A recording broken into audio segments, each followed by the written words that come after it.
Over the course of the last year, Xiaomi has made a somewhat miraculous transformation from just another producer of affordable household electronics and cell phones to one of China's most acclaimed automakers. Their first model, the SU7 sedan, is currently outselling the Tesla Model 3 and every other electric sedan in its segment here in China. And now they're taking aim at the Tesla Model Y with their first SUV, the YU7. I've been inside, outside, and behind the wheel, and boy, do I have thoughts. Welcome to Wheelsboy, where we cover the newest, coolest, and wildest vehicles from the Chinese car market. Be sure to like, subscribe, and hit the bell.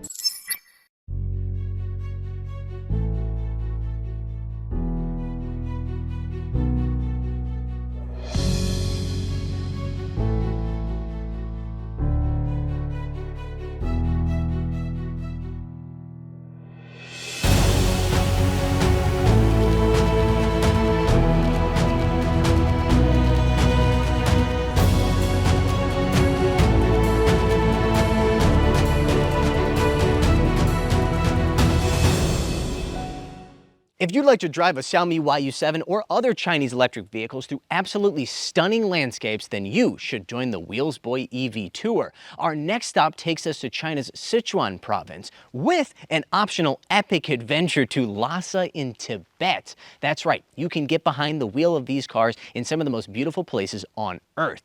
The event takes place in mid-August and spots are filling up quickly, so reach out right now to tour@wheelsboy.cn to learn more. Before I share with you my impressions of the exterior styling on the YU7, U7, I'm going to call it both those things in this review, I want to take a minute to show you a clip from my review of the SU7. I think a lot of people outside of China saw this car and almost immediately dismissed it as a knockoff of a Porsche. I hope after watching this video you understand what a uniquely stupid way that is to approach the SU7, because it misses the point entirely. The takeaway needs to be this. In order to compete in the Chinese EV market, the largest and most influential EV market in the world by far, this is the standard you are going to have to meet in terms of range, price, connectivity, and performance. All I can say is, good luck. I still stand behind that statement, but my patience has limits, and Xiaomi is testing them. Wheelsboy's mission here on YouTube is to give people a glimpse of the exciting things that are happening inside of the Chinese car market, and part of that is challenging the outdated notion that China only produces copycat vehicles. And yet here comes Xiaomi, making another model that looks suspiciously like a foreign luxury car, in this case, the Ferrari Purosangue. If Xiaomi were just another obscure Chinese brand producing mediocre products, I wouldn't care. But they're not. They're one of China's most high-profile automakers. Ford CEO Jim Farley is on podcasts talking about how much he enjoyed driving the SU7, and global media are coming from all over the world to drive Xiaomi's cars.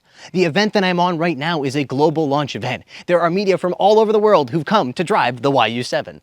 By producing cars that mimic foreign designs, they're simply giving ammunition to those abroad who already want to dismiss all of China's car industry as IP thieves.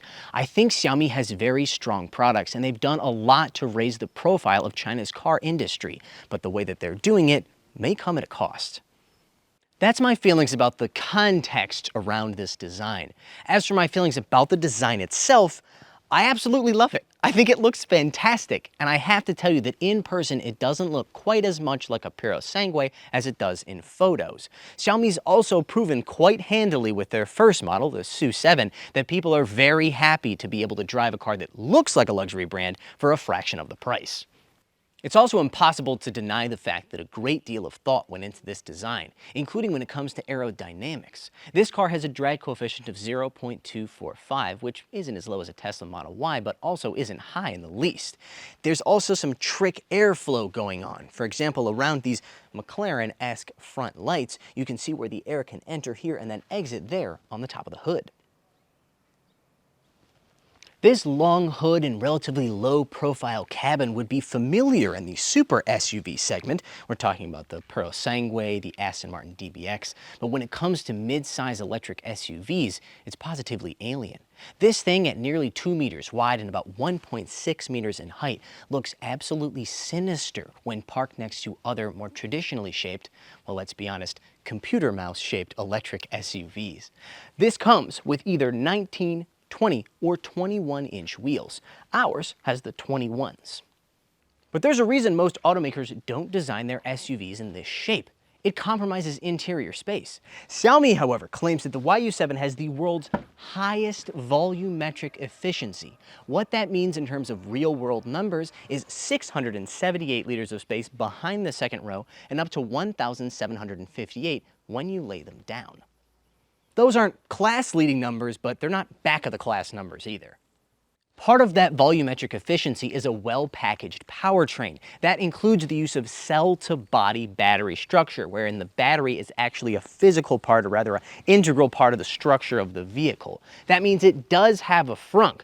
You can open this frunk lid in various ways, using the physical key, using the app, or a physical button here on the side. But you can also do it via voice commands. 小爱同学，在，打开前备箱。前备箱开了，注意安全。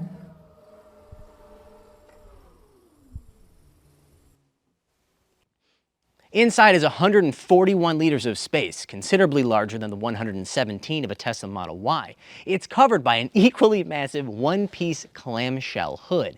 As other people have already pointed out, this thing is going to be an absolute nightmare at the factory, because if you install it just a little bit cockeyed, it's going to be very obvious when looking at the outside of the car. Also, replacing that in the event of an accident is not going to be cheap.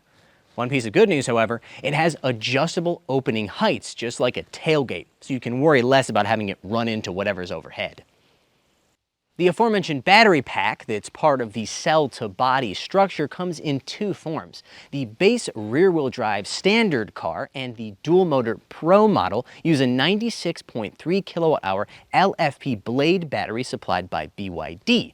It has a claimed CLTC range of 835 and 770 kilometers, respectively.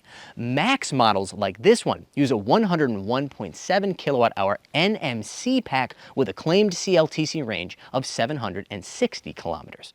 All of those are class leading. All versions of the YU7 use an 800-volt charging architecture, but those LFP cars, which have a max charging power of 250 kilowatts, they take 21 minutes to charge from 10 to 80%, whereas the NMC cars like this, which have a max charging power of 480 kilowatts, they can do the deed in just 12 minutes. The interior of the SU7 was very nice, but it also looked like something that was designed by Tesla and polished by Porsche. The U7, on the other hand, gives you some genuinely new experiences, while also taking all the things that were great about the SU7 and cranking them up to 11. The first thing you're going to notice, because at 1.1 meters or well over 3 feet in width, it's pretty darn hard to miss, is the Xiaomi Hypervision HUD.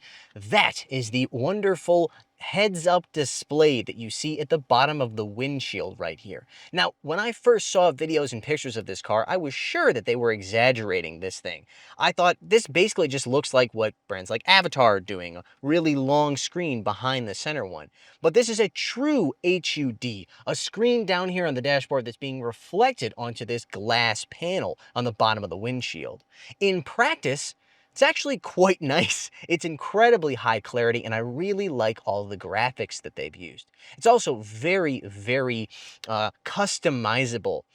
That includes your own little, how should I say, assistant. That assistant can either be an adorable otter or an adorable capybara. When you go through corners, that adorable otter or capybara will actually hold on as if it's swinging with the turn.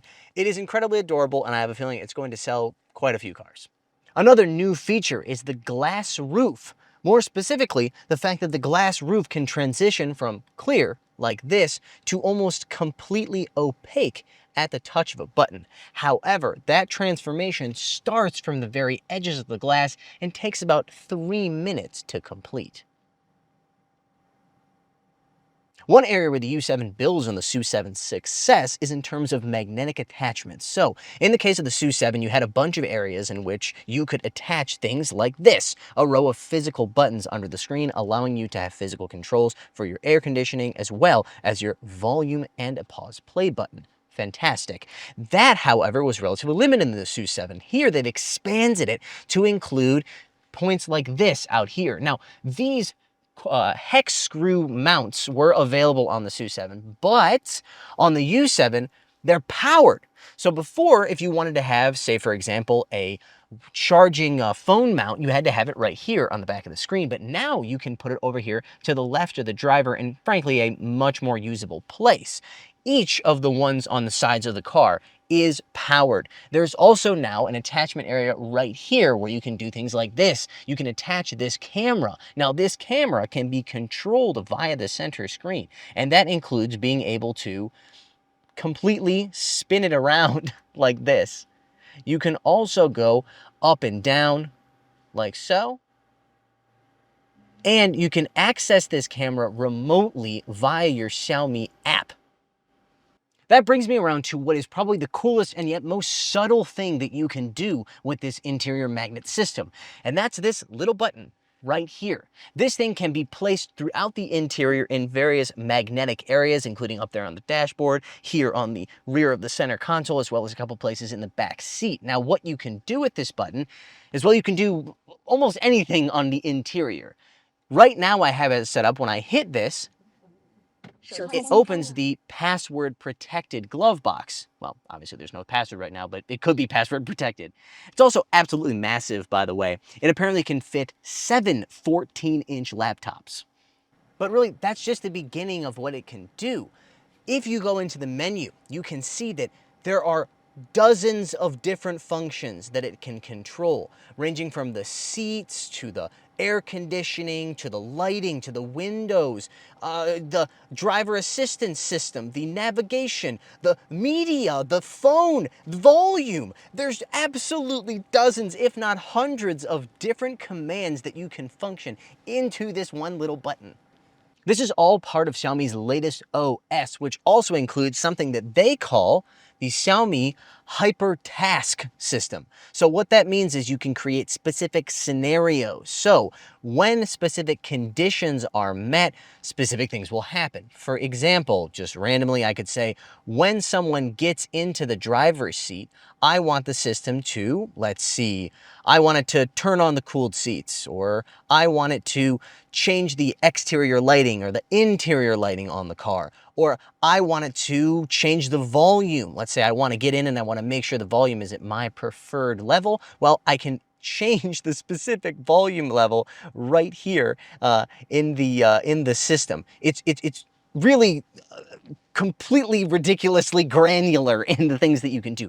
It also, of course, can do what we mentioned in the YU7 review, which is it can interact with Xiaomi's home products, for example. So I can set it so that when I reach a specific navigation point, or when I activate the navigation or whatever to go home, it will automatically interact with my home devices. That way it will turn on my Xiaomi air conditioner. So when I arrive, the house will be at the temperature that I want. These smart scenarios are something that other manufacturers have done, but this is a level of, again, granularity, specificity, and an ability to interact with the entire Xiaomi product ecosystem that other manufacturers simply cannot copy. The magnet system also has some very simple attachments. For example, you can get this, which is a tissue holder that goes behind the center screen. You can also get this, a magnetized sunglass holder, which goes down there underneath the center console. I'll be keeping my sunglasses on. It's very bright out today. Further upgrades to the interior compared to the YU7 also include these dual wireless charging pads, which are not 50 or even 60 watts, they're 80 watts, and they've got a very cool hidden vent to make sure your phone stays cool while it's charging wirelessly. There is also an available 25-speaker sound system, and both front row seats are zero gravity. This little button, by the way, isn't drawing power from any of the magnet points or the powered points that are on either side of the left and right of the dashboard.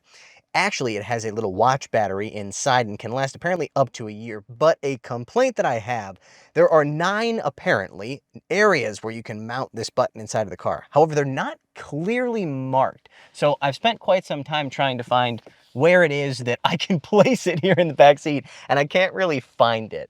Still pretty nifty. It's also not the only magnetic fun you can have, even here in the back seat. Right here is a modular magnetic rail.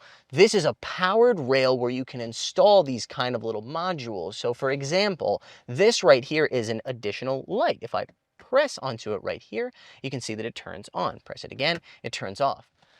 But it's more complicated or maybe more advanced than just having a light there that you can press on and off. It's connected to the whole car. So if I go up here onto the headliner and hit the cabin light here, the reading light, what just turned on? Well, that light right there. So it's pretty amazing the way that they've integrated this into the car's overall system. In the middle, you have another kind of mount. This one's actually screwed in, whereas you can press and remove this light like so. This one is screwed in for more stability because it's supposed to hold greater weight. Perhaps you could put on maybe a GoPro or another kind of camera onto here if you were a content creator like myself. Above that though, and perhaps more usefully honestly, is 2 additional Type-C charging ports. The rear of the YU7 has a 6.6-inch touch screen, but as is the case with so much in this car, it's a little bit more complicated than it first seems because, one, oh, you can change the angle.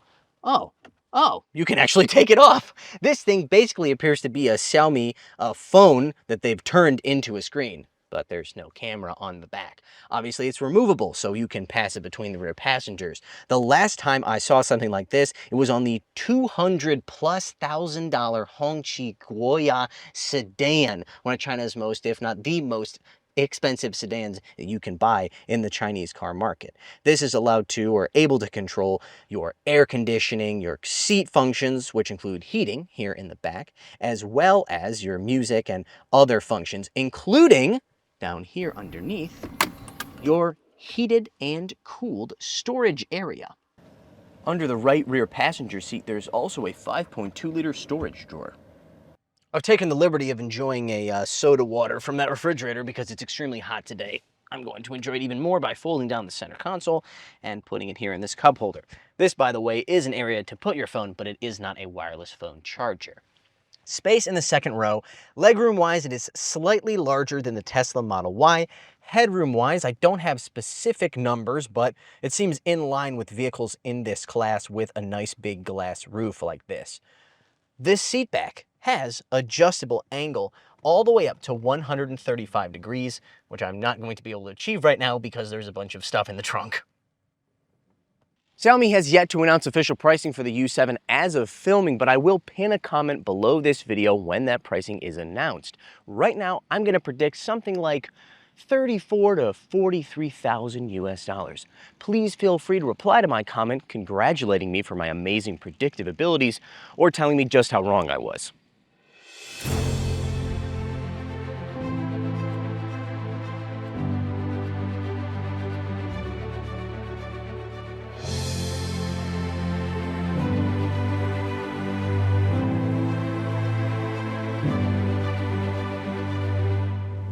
The standard rear-wheel drive version of the YU7 has a single rear motor making 235 kilowatts and 528 newton-meters of torque. That's enough to sprint to 100 kilometers per hour in 5.9 seconds. The Pro mid-spec version ups the ante with another motor in the front for a total of 365 kilowatts and 690 newton-meters of torque. That will get to 100 kilometers per hour in a much hastier 4.3 seconds. The car that I'm driving today, however, is a Max model, which makes 508 kilowatts and 866 newton-meters of torque, enough to vanquish 100 kilometers per hour in a mere 3.2 seconds. Now, all versions of the YU7 use a double wishbone front suspension and a 5-link rear, but only this Max car has the dual-chamber adjustable stiffness and height air suspension as standard. You can option it, for extra money of course, on the mid-spec Pro model. It's not available as an option on the standard car. However, CDC or constant damping control is standard on all cars. And because people always seem to want to ask me this in the comments section, I will add the fact that the standard ride height for the air suspension is 180 millimeters, but it can go all the way up to 222, but only at speeds under 50 kilometers per hour. I truly mistook the Xiaomi Hypervision HUD as nothing more than something similar to what Avatar, other brands have been using on the interiors of their cars for quite some time, but it's a genuinely different experience. It's a true HUD. Now, the benefit of that is, well, you've got a lot of very useful information in very close area, very easy to get to with your eyes. The downside is that it does make the windshield area feel a little bit smaller, a little bit more like a porthole, but overall, I think it's definitely worth the sacrifice for this user experience.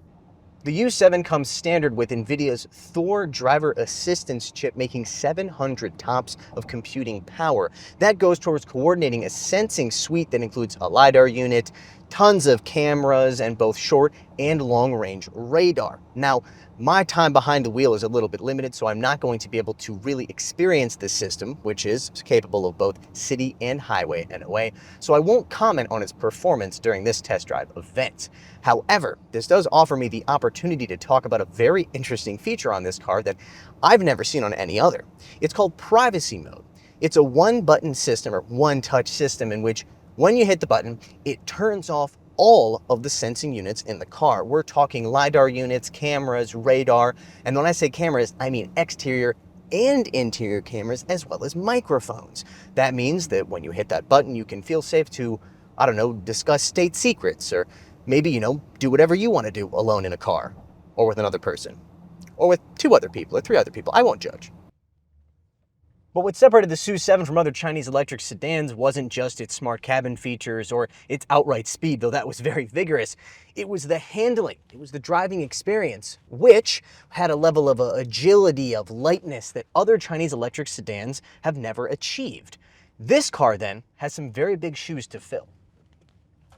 Driving this thing on this public mountain road, I'm not able to or willing to try and push it to its absolute limits of performance. This is not the place for that. But it's been an interesting opportunity to experience it in its different driving modes, which, by the way, I really like because when you switch between them, they display the power that's available in each specific mode. So obviously the lowest power level is available in the eco mode all the way up to the full 690 horsepower, 508 kilowatts of the Sport Plus mode.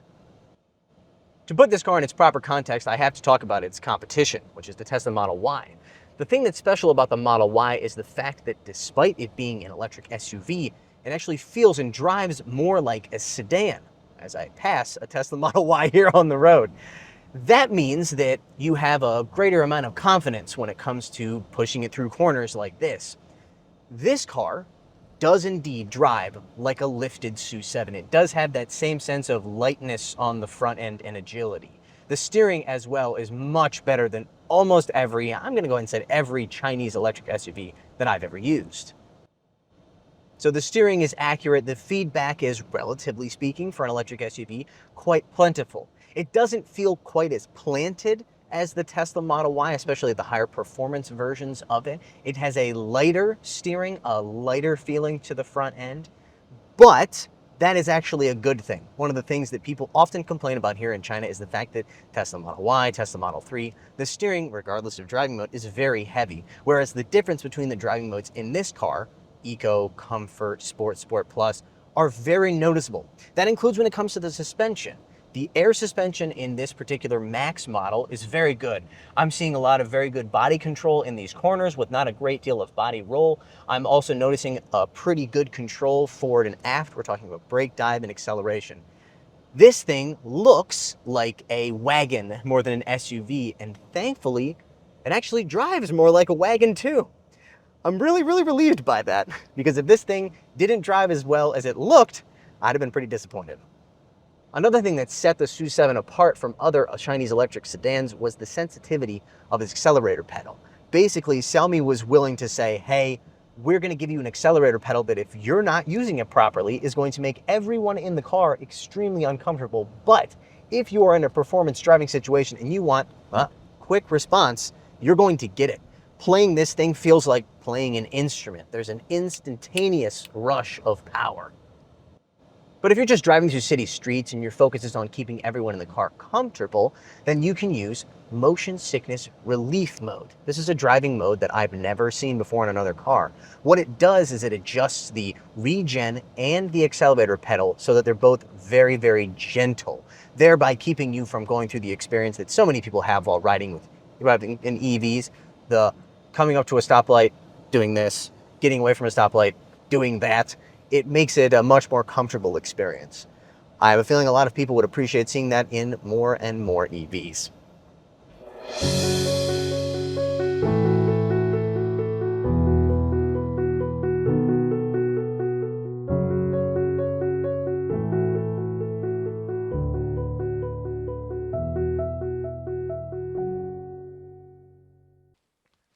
I'm not going to bother referring to the U7 as a Model Y killer. If that overused phrase were accurate, then well, the Model Y would have been dead many, many times over, and yet it remains the best-selling mid-size electric SUV here in the Chinese car market. I will, however, insist that just as the SU7 set a new bar when it came to electric sedans, the YU7 is doing the same when it comes to electric SUVs. And that's a bar that automakers, both foreign and domestic, are going to have a hard time getting over.